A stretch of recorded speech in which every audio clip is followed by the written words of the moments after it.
Ladies and gentlemen, welcome back to Crime Entertainment. Here with another headlining performer at the Bunny Bash at Nikita's here in Greenville. We have Shay Lynn. Shay, how are you doing? I'm doing fabulous. How are you?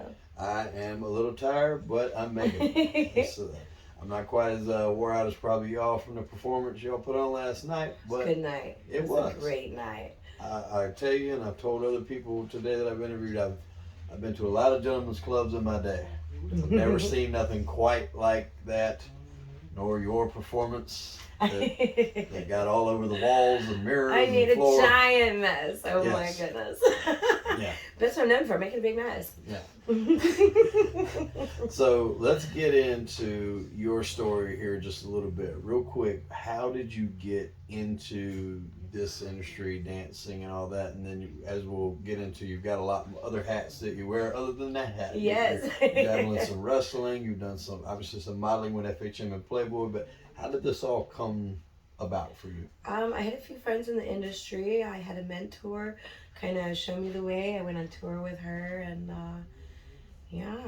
things just started picking up, and I moved to California for a little while, and I hosted a couple of internet TV and radio shows, and kind of started out with amateur dancing and winning a bunch of competitions, and kind of took off. And then the agents kind of seen some of my shows, started competing, and Now, when you, obviously, if you're just like a house dancer, as I've heard some of the girls refer to, when you start to compete, that's a whole nother level. Oh, a whole nother level.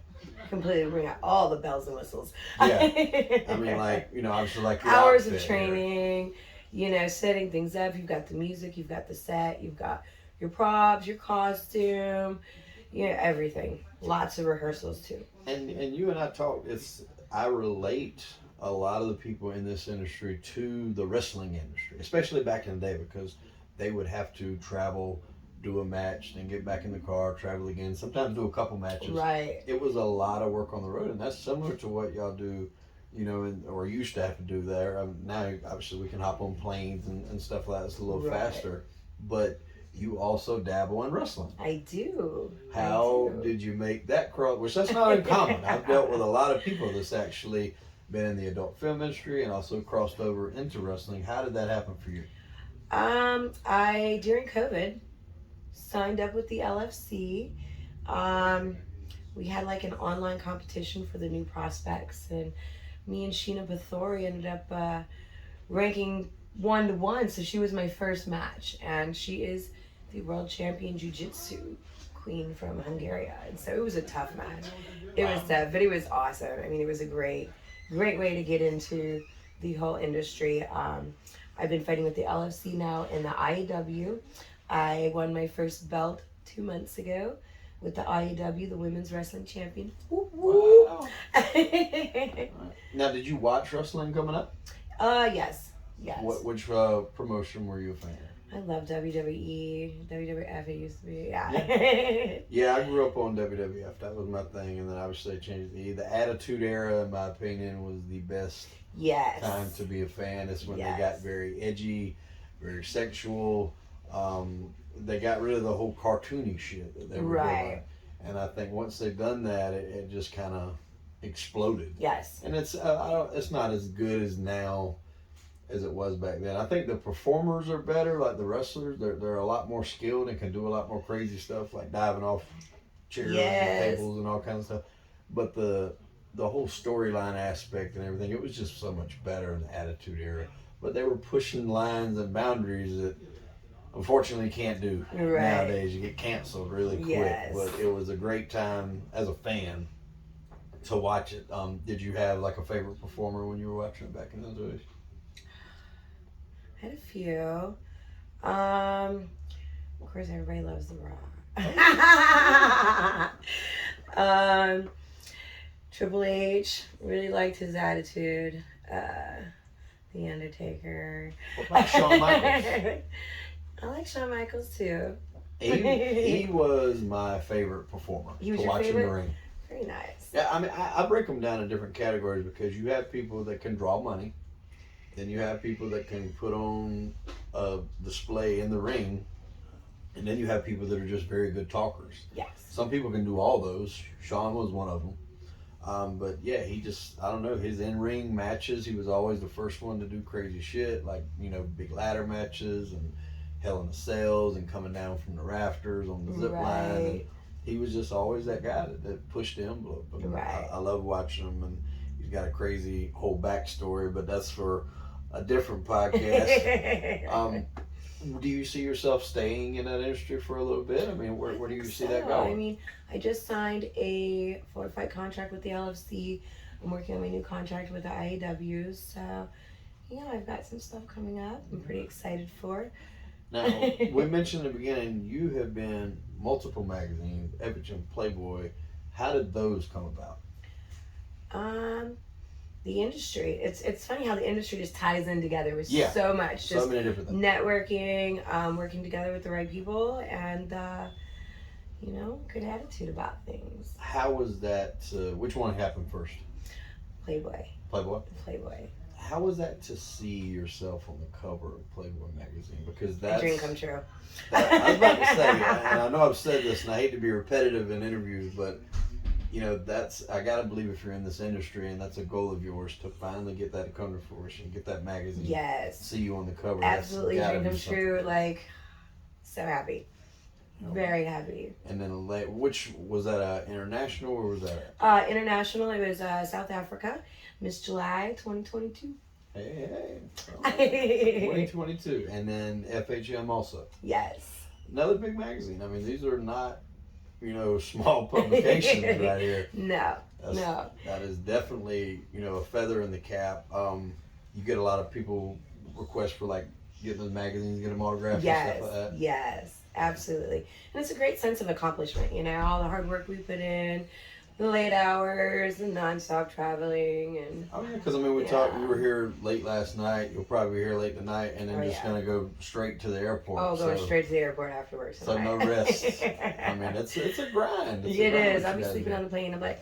And then you still have to, perfect your craft and what you're doing and stay in shape. I mean, it's a lot of work, and it's a way more. I'm so glad I got hooked up with everybody here, because it's opened my eyes to just how hard the behind the scenes stuff is. I think people think, oh, they just come to work and get on stage. It's a lot more. It's a lot of preparation and preparing, and we put on a production. So I mean, full on. You've seen a feature show. Mm-hmm. You see, it's not something you just jump on stage and have in your backpack. Yeah. Let me pull it out of my bag. What are the biggest requests that you get for like fans to sign? Because we've seen you got some memorabilia out there. You have some covers of your magazines. You have other things. You have some movies as well, right? Yes. I have some DVDs. I've got my feature film that in 2015 won Best BDSM Film of the Year for AVN. I was nominated Web Starlet when I very first started in the industry at AVN as well. Like I said, I kind of dabbled around a lot, like between the porn, the modeling, the showgirl. I sang in a band and toured Switzerland. That was a lot of fun. And now is my new kick is the wrestling, which is really exciting. And that's another cool thing about this industry is there's so many different avenues you can go. You can't, if you don't have aspirations to become what you guys are doing, you can't just be a house dancer and make your money and then use that to finance your college, which is what a lot of people do. Exactly. But once that money comes rolling in, they realize how lucrative it can be if they, put a lot of effort into it. Then you can step up and do the competitions. There's obviously a lot of different branches you can go off, and I've talked to so many people. It's even after your time in front of the camera is done, people step behind the camera. Yes. They become producers or directors, or they have ideas for films themselves. Right. Or they start podcasts. I mean, the sex industry is one of those things that, regardless if people want to admit it or not, everybody is curious about. Yes. Even they might stand up and say, I don't know that. They're full of shit. They're curious. Absolutely. They want to know. Everybody has a sexual side. They might not bring it out. They might not show it, but everybody has a side. Everybody does. And I mean, have you always been like a free spirit like that? Because that's not something that everybody is comfortable with, but when somebody is comfortable with it and they're secure in it, it just shows. You can tell. Has that always been you and your personality? Yeah, I've just liked to go out there and try different things and I always have a good time doing it. Well, tell everybody where they can go to follow you, keep up with what you've been doing, what you have coming up. Well, you can follow me on Instagram at playmate_Shay_Lynn. You can follow my OnlyFans, Shay Lynn XX. What is it, Facebook. Facebook and Twitter is The Real Shay Lynn. Yeah, and you can see me at all your local clubs. And now it's your fighting venues. There you go. Now Twitter, that's probably going to be taking, I guess, higher ranking, because I think I heard you say the other night your Instagram got shut down. You got shut down a year ago, so I'm revamping it, rebuilding it up.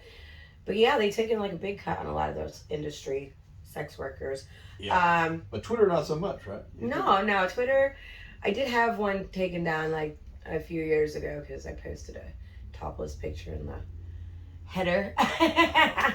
You can post nude stuff, you can post all kinds of things there, but you cannot have it as your profile. Okay, all right. So note to that. I was about to say whatever you posted, got to that had to be bad, but yeah, if it's in the profile picture, yes. I get that. All right. So yeah, but I think that's a great way, and I've spoken with just a few girls. I think that's a great tool for all of you guys to be able to use to promote yourself, and you don't have to depend on a side promotion or someone to do that for you, and you get access to so many people. I mean, even me doing this podcast, I've had people comment from, British Columbia, or I've even interviewed people from Columbia. So it's really cool to see how far your reach can go when you don't have any ties to that area. Absolutely. Well, Shay, I'm so glad you could come on the show. We look forward to seeing you wrestle some more, maybe keeping on touring some more. And hopefully I get a chance to catch one of these shows again later on. I want to thank you very much for stopping by the show. Well, thank you for having me. Well, ladies and gentlemen, I am Hollywood Wade. That was Shay Lynn, and unfortunately we're out of time. Tune in next week for an all-new episode of Crime and Entertainment. Shay, we appreciate you. Thank you.